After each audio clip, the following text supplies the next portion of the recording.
So last week we started our new topic, which was the civil rights movement, and we were looking at how people living in southern states were not happy when slavery ended.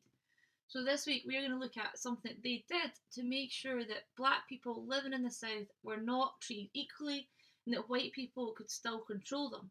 Now this was something called Jim Crow laws, and Jim Crow laws covered many different areas of life in the United States, such as public transport, public schools, even public bathrooms. And an area which many people forget is it also covered graveyards, so even after you died, you were still subject to Jim Crow laws. But who actually is Jim Crow? Because he wasn't a real person. It all started with a man called Thomas D. Rice. Now, Thomas Rice would paint his skin black, he would dress up in old, dingy clothing, and he would go on TV and he would make fun of black people.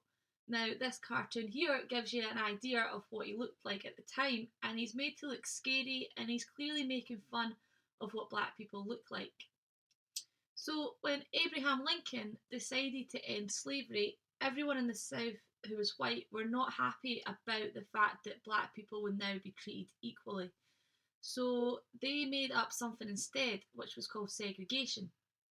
And this was a system where black and white people were kept separate in almost every single area of life. Signs like this would appear where it told people areas that were made for black people and areas which were made for white people. And if a black person was caught in a white area, they tended to get beaten up by white people who were there.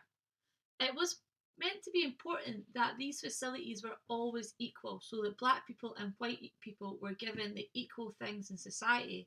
However, this very rarely happened, and the quality for black people was much less.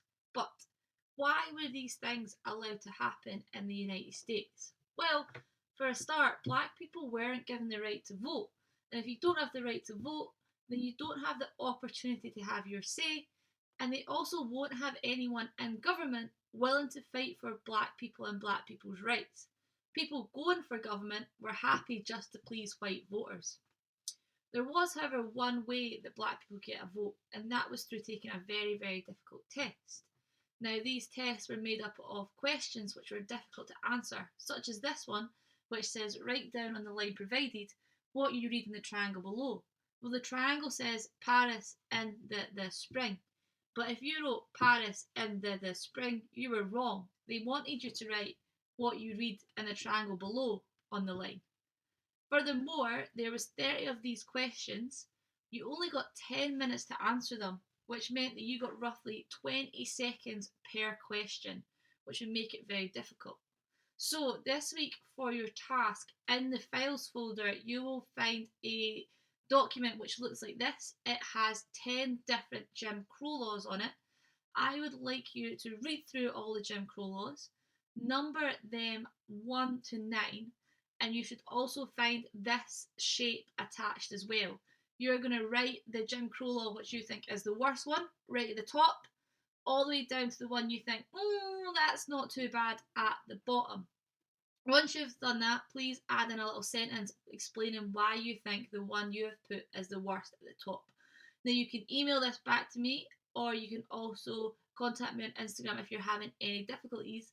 What I have further done is I will put a file with a lot of some of the examples of the questions, and you can have a go, seeing if you can get the answers right, or if you're really bored, you can try them on your parents or on your friends and see if anyone can actually pass the test which would allow them to vote in the 1960s.